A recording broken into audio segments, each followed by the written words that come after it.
السلام عليكم ورحمة الله وبركاته. ازيكم حبايبي؟ عاملين ايه؟ غايبين عنكم لظروف صحية، اعذرونا، بس ان شاء الله هنرجع اقوى من الاول. هنا مية حاطة فيها ملح طبعا ان شاء الله. ده مكرونة من اللي هي نوع صغير، اللي هي التحمير. طبعا اللي عايز يحط مكرونة انواع في الاكلة اللي احنا هنعملها دي او في الوصفة اللي احنا هنعملها نعمل يحط، مفيش مشكلة، بس انا بحب المكرونة الصغيرة دي. الوصفة دي بتبقى حلوة احسن من المشكلة يعني، واللي حابب براحته طبعا. هنحط هنا كيسين مكرونة، وهنا انا بسلق حمص. طبعا اكيد يعني تفهم ان شاء الله احنا هنعمل ايه. انا المية دي ما حطيتش فيها غير ملح بس، اللي حابب يحط زيت مفيش مشكلة، بس انا بعد السليق بحط معلقة زيت واقلبها على المكرونة عشان المكرونة ما تتماسكش في بعضها يعني. وهنسيبها تتسلق وهنبدأ خطوات ايه الكشري المصري ان شاء الله بكل خطواته وتكاته، ومش هيبقى اسهل ان شاء الله، تقدروا تعملوه. الناس اللي بيعجب منها باذن الله هيبقى زي الفل.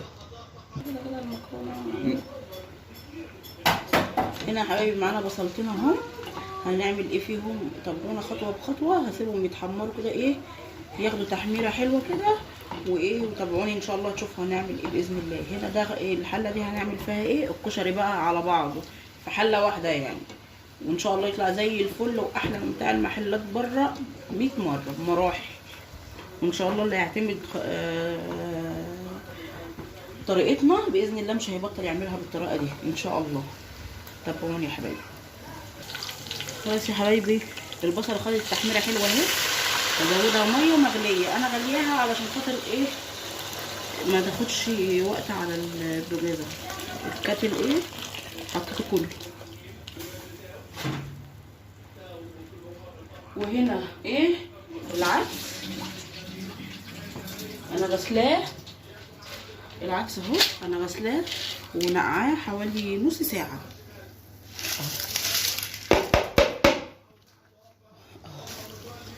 هسيبه ياخد نص سوا، مش سوا كامل، نص سوا، وان شاء الله ارجع لكم. هنحط هنا حبايبي ده ايه راس توم كبيره، هحطها كده تاخد تشويحه. هنعمل ايه؟ نعمل الصلصه للكشري.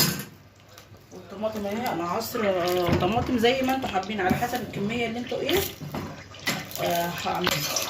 هنخلي التومه تاخد تحميره كده ونحط الطماطم.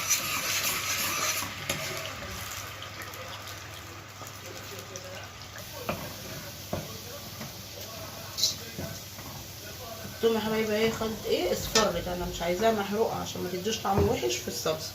وهنزود ايه الطماطم تتسبك، تبقى كده جاهزه ان شاء الله. نحط التوابل مع بعض بعد ما تتسبك. هنا يا حبايبي ده ايه حوالي كيلو بصل، دول 7 بصلات او 8 بصلات. هنقطعهم ان شاء الله قدامكم كده باذن الله عشان نعمل ورد الكشري.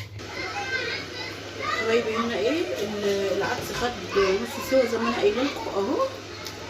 هنا بقى هحط التوابل، مكعب مرق دجاج، معلقه كمون صغيره، معلقه كزبره كبيره، معلقه بهارات وسط، معلقه فلفل اسود وهحطهم.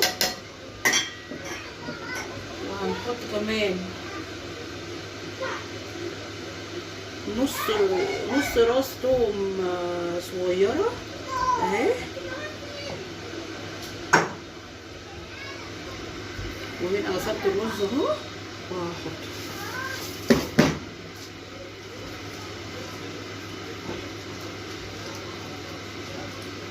طبعا هتظبطوا الملح على حسب ايه الرغبه. الملح بتاعتي خلصت، هحط ايه شويه ملح كمان. طبعا لو لقينا ان الميه اللي في العدس اتشربت كلها ما تقلقوش، ما تزودوش ميه اكتر من اللازم. الرز هياخد من سوى العدس وهيستوي كويس. ولو لقينا ان هو محتاج ممكن نحط نص كوبايه ميه عادي. هنحطه وخلاص ايه هنقفل عليه نغطي عليه. توابل على الصلصه: كزبره، كمون، فلفل اسود، بهارات، ملح. اللي حابب يحط شطه يحط، وانا حطيت ربع معلقه سكر عشان نعادل حموضه الصلصه يا حبايبي. الصلصه بتاعت الكشري ما بتتسبكش، بتاخد غلوتين ونطفي عليها عشان تبقى زي بتاعه المطاعم بالظبط. هتغلي عشان الملح والبهارات اللي انا لسه حطاهم، وخلاص تبقى هي خلصت على كده. زي ما وريتكم هنا البصل انا قطعته جوليان كده يا حبايبي. بصوا القطعه اهي عشان تبقوا شايفينها. هنحط عليها معلقتين نشا كبار، ما تقلقيش مش من النشا يا حبايبي، ونقلبهم كويس. اهو يا حبايبي ايه، قلبت النشا في البصل كويس، وهبتدي احطه كده ايه، مملاش الطاسه قوي على الاخر علشان ما يدي فرصه ليه ان هو يبقى كل قطعه ايه متماسكه مع بعضها. ومجهزه معايا طبق اهو، حط عليه مناديل عشان اطلع عليه ايه البصل اول ما يتحمر اهو. هنا يا حبايبي ايه هنعمل الدقه بتاعت الكشري. معلقتين توم صغيرين من معلقه الشاي، معلقه ليمون، ليمونه يعني كبيره، وهنا التوابل بابريكا، فلفل اسود، كمون، ملح، كزبره. كزبره اساسيه يا حبايبي. وننزل بالميه السخنه اهي،